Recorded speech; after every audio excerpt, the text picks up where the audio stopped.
Hello bachcho, let's look on to the question. Question is standard heat of formation of HGO at 298 Kelvin at constant pressure is given as minus 90.8 kilojoule per mole.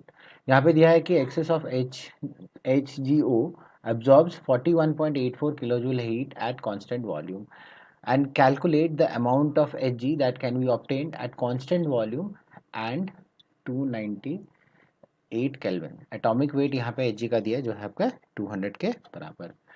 सो यहाँ पे जो है आपका देख लेते हैं की concept. तो यहाँ पे जब हम बात करते हैं की कंसेप्ट की तो यहाँ पे हम कहेंगे कि कैलकुलेशन ऑफ अगर हमें एंथैल्पी आती है फॉर केमिकल रिएक्शंस के लिए तो हम ये क्वेश्चन जो है सॉल्व कर सकते हैं. राइट, इसके लिए हमें जो ये क्वेश्चन भी एक्चुअली समझना पड़ेगा कि क्वेश्चन कहना क्या चाह रहा है. सो क्वेश्चन तो कह रहा है कि पहले जो है एट कांस्टेंट प्रेशर पे, अगर कांस्टेंट प्रेशर पे आपने Hg को लिक्विड फेज में लिया और जो है हाफ O2 ऐड किया उसमें, तो यहाँ से जो है आप बनाओगे HGO जो बनेगा आपका सॉलिड, ये आपके स्टैंडर्ड कंडीशन में. और यहाँ पे आपका जो है डेल्टा H दिया हुआ है जो दिया है -90.8 किलो जूल पर मोल के बराबर. राइट. अच्छा, अगर हम इसको सबसे पहले तो रिवर्स करें तो यहाँ पे ये जो है ये आपका फॉर्मेशन, हीट ऑफ फॉर्मेशन दिया हुआ है और यहाँ पे आपका इंडिकेशन क्या है, ये आपका constant pressure, heat at constant pressure है तो इसलिए QP दिया हुआ है. सो अगर हम इसको उल्टा करें तो ये हो जाएगा कि HGO जो आपका सॉलिड है ये आपका डिकम्पोज करेगा Hg liquid plus half O2 में. Right, opposite. और यहाँ पे अगर हम इसका डेल्टा H निकालें, इस रिएक्शन का डेल्टा H नॉट, सो ये आ जाएगा आपका प्लस 90.8 किलो जूल पर मोल के बराबर. राइट, तो यहाँ पे हमें सबसे पहले निकालना था कि आपका ये डिकम्पोजिशन का जो है वो उसका डेल्टा H क्या है वो हमने यहाँ पे निकाल लिया. अब हम आगे मूव करते हैं. आगे जो है हमें पता होना चाहिए कि आपका जो डेल्टा H है इसका रिलेशन क्या होता है डेल्टा U से. तो डेल्टा U प्लस जो होता है आपका डेल्टा nRT होता है. अब अगर आप ध्यान से देखोगे तो ये जो है आपका क्या है, हीट एट कांस्टेंट प्रेशर है और ये क्या है आपका हीट एट कांस्टेंट वॉल्यूम है.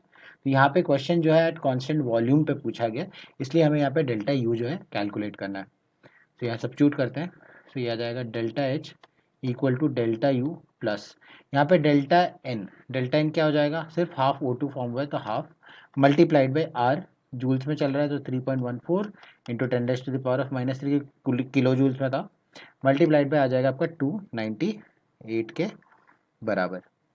अब जो है यहाँ पे कैलकुलेट करें यू डेल्टा एच की वैल्यू डाल के तो ये आ जाएगा आपके प्लस 89.6 किलो जूल पर मोल के. अब जो है यहाँ पे अगर हम क्वेश्चन में देखें तो क्वेश्चन क्या बोल रहा है कि excess of HGO absorbs 41.84 kilo joule. Right, तो इतना जो है आपका किलो जूल वो एब्जॉर्ब कर लेता है एक्सेस.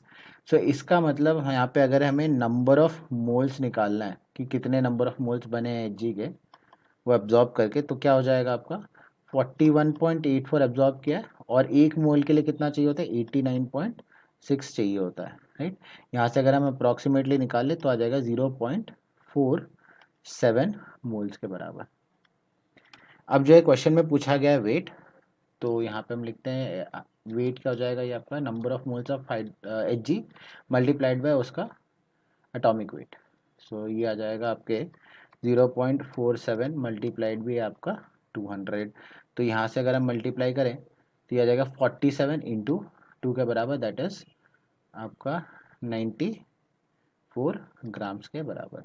तो यहाँ पे हम कंक्लूड कर सकते हैं कि आपका वेट ऑफ Hg जो आपको मिलेगा वो होगा अप्रॉक्सीमेट 94 ग्राम्स के. So I hope that you have understood the solution. All the best.